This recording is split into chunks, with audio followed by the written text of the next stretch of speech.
not the screaming steel, not the alarms. The first sound Lieutenant Elias Mercer noticed after the impact was the silverware, not the alarms, not the screaming steel, not the thunder of collapsing bulkheads, just the soft, delicate chime of forks and spoons rattling inside the galley drawer like nervous little bones. Then came the darkness. The submarine pitched downward. Men struck walls. Somebody shouted for ballast control. Another voice screamed for God. And beneath it all came a sound Elias would remember for the rest of his life. The long, groaning wail cry of the hull bending under pressure. USS Orpheus continued falling, not sinking, falling, as though the ocean had opened beneath it. Emergency lights flooded the corridor in dim red. The glow painted everyone like figures trapped inside an artery. Elias slammed shoulder first into a pipe and tasted blood. "Report!" shouted Captain Haldane somewhere forward. Static burst from overhead speakers. Then silence. The submarine lurched once more before finally settling with a tremendous metallic shudder that rippled through every deck plate. Everything stopped moving. For a moment there was only breathing. Dozens of men breathing in darkness. Then came the distant drip of water. Elias pulled himself upright and wiped blood from his mouth. "Status," the captain barked again. Reports stumbled through the compartment. "Reactor stable. Flooding in sections 4 and 5. Sonar offline. Battery reserves intact. Radio damaged." Someone else whispered, "Dear God." The depth gauge near the navigation table flickered weakly. Elias stared at the number, then stared longer. The gauge had to be wrong. No submarine could survive at that depth. But the hull around them still existed. Barely. Captain Haldane looked at the same gauge and turned pale beneath the red light. "Confirm depth." Nobody moved. "Confirm it." A young technician swallowed hard and adjusted the instrument. The needle trembled, then steadied. The compartment became tomb quiet. Nearly 6,000 meters. The ocean above them weighed like a planet. Any weakness in the hull would turn every man aboard into vaporized meat before they had time to blink. Nobody said that part aloud. Elias finally found his voice. "Can we surface?" No one answered. The captain stared at the dead control panels. Then he looked around at the exhausted faces illuminated in crimson. "No," he said softly. The words settled over the crew like snowfall. Some men lowered their heads immediately. Others simply stared. One sailor began quietly crying into his hands. Far above them, beyond miles of black water, the world continued unaware. Cars moved through rain. Coffee cooled in kitchens. Children slept. And the Orpheus sat crippled on the ocean floor like a bullet lodged in the skull of God. The first message reached the surface 4 hours later. The radio room smelled of burnt wiring and machine oil. Vacuum tubes glowed amber inside damaged communication racks while Elias adjusted dials with trembling hands. Static crackled. Then a voice emerged through the noise. "Phias, this is Atlantic Command. Respond." The room erupted. "We have contact." Elias nearly sobbed with relief. He grabbed the microphone. "Atlantic Command, this is Lieutenant Mercer aboard USS Orpheus. We are disabled on seabed." "Repeat, disabled on seabed." Static hissed. Then, "State depth." Elias looked toward the captain. Haldane hesitated. "Transmit estimated depth only." Elias obeyed. The silence afterward lasted too long. Finally the surface responded. "Understood. Understood. Not we're coming. Not hold tight. Just understood." Elias knew then. They all knew. The captain dismissed everyone except senior officers, but rumors spread instantly through the submarine like spilled ink. Too deep, too damaged. No rescue vehicle in existence could reach them. Still, the surface continued speaking in careful voices. They discussed oxygen conservation, water rationing, power cycling, procedure. Everyone aboard pretended procedure meant hope. That first night the crew gathered in the mess hall under dim emergency bulbs. Men sat shoulder to shoulder, silent except for the occasional nervous laugh. The submarine creaked around them, not loudly, just enough. Tiny metallic pings echoed through the hull every few minutes. Pressure, the ocean pressing against steel, testing it. Elias sat across from Petty Officer Ruiz, who kept staring at his wedding ring. "She's pregnant," Ruiz murmured. Elias nodded. 3 months. Another creak echoed through the submarine. Ruiz looked upward instinctively. "You think it hurts?" "What?" "When the hull finally goes." Elias tried to answer. Couldn't. Ruiz nodded anyway, as though silence confirmed it. "Probably fast," he whispered. Then he smiled suddenly. A small broken smile. "I hope the baby gets her eyes." By day 3 the submarine had developed a rhythm. Conserve power. Monitor oxygen. Send updates. Wait. Men slept in shifts beneath dim red lights while condensation dripped steadily from overhead pipes. The air smelled increasingly human. Sweat, breath, oil, fear. Every few hours Atlantic Command checked in. The voices from the surface sounded impossibly distant, like transmissions from another planet.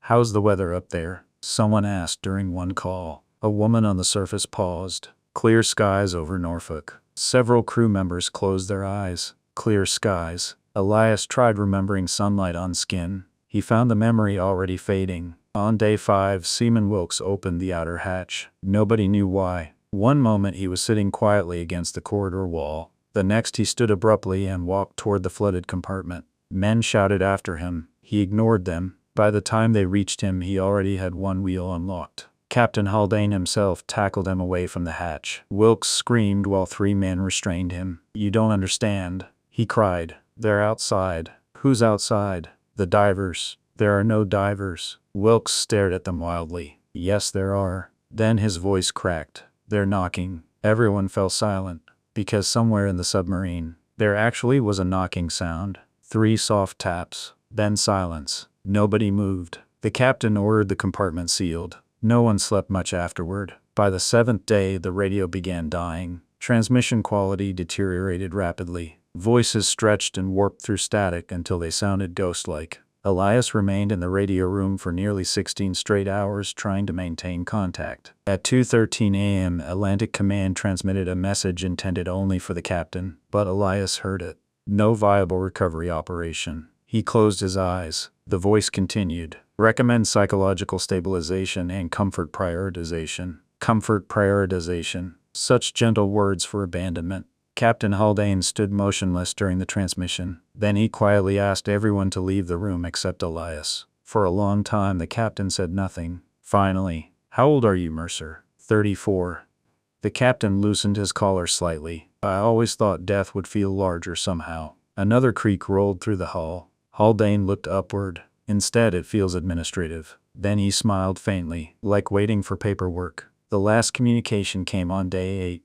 The radio sputtered weakly while Elias adjusted failing circuitry. "Atlantic Command, say again." "Static." "Elias, signal weak." "Repeat." The speaker crackled violently. Then, very faintly, "Sorry." The transmission dissolved into roaring static. Elias pounded the side of the console. "Command? Command, respond." Nothing. He switched frequencies, adjusted knobs, rewired connections. Only static answered. The submarine had finally slipped entirely out of the world. No voices, no orders, no witnesses, just steel and dark water. Captain Haldane gathered the remaining crew in the mess hall. He looked 20 years older than when the voyage began. "We continue oxygen conservation measures," he said calmly. "Maintain routine. Maintain discipline." Someone laughed bitterly. Routine. As though routine still existed at the bottom of the sea. The captain continued anyway. "We remain naval officers. Conduct yourselves accordingly." Then he dismissed them. Hours later, Elias found the captain alone in command. Haldane stood staring through the darkened periscope housing, though it could never possibly reach the surface. "Sir?"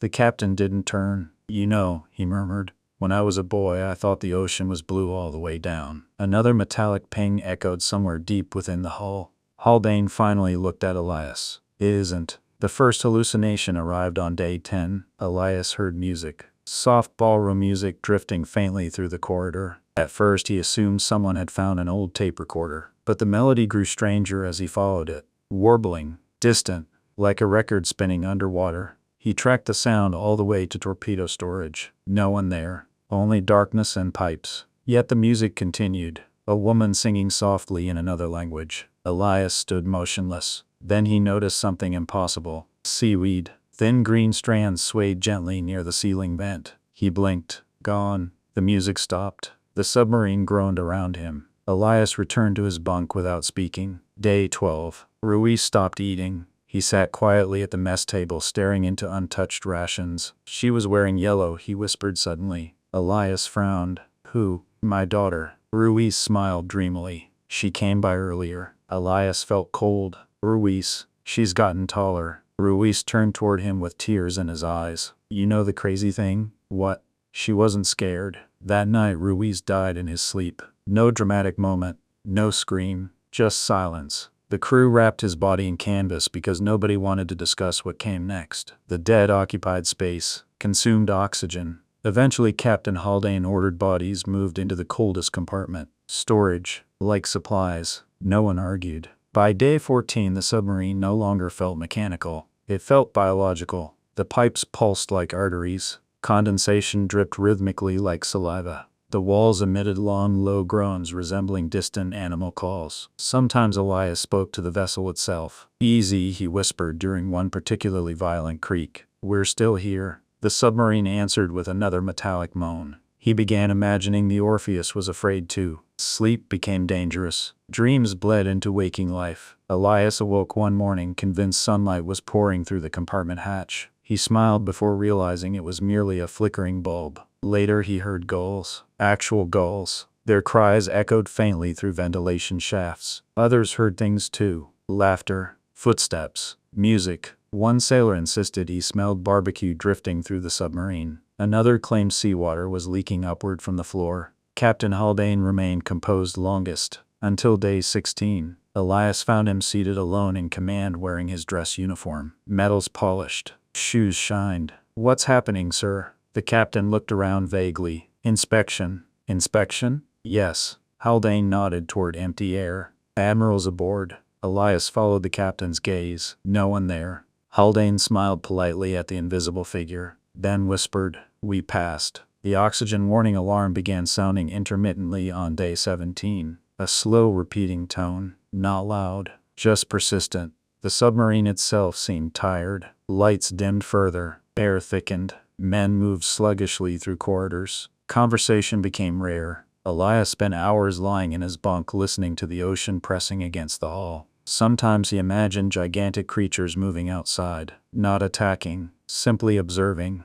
patient things older than nations. One evening he became convinced someone was knocking again. 3 taps. Pause. 3 taps. He followed the sound through dark corridors until he reached the outer hull inspection chamber. The knocking continued. Elias pressed his ear against the cold metal and heard a voice. "Mr. Mercer." A woman's voice. Soft. Warm. "Who's there? We've been waiting for you." His throat tightened. Waiting where? The shore. He stared at the hatch wheel. Water pressure beyond it could erase him instantly. Yet suddenly he felt no fear at all. Only curiosity. Then another voice called from behind him. "Lieutenant." He turned. No one there. When he looked back, the knocking had stopped. Day 19. The captain disappeared. They eventually found him seated in the torpedo bay staring upward. Dead. Peaceful. One hand raised slightly as though shielding his eyes from sunlight. Nobody spoke during the burial preparations. There was nowhere left to place bodies except alongside the others. Canvas bundles lined the cold compartment like sleeping travelers awaiting trains. Elias stopped visiting that section.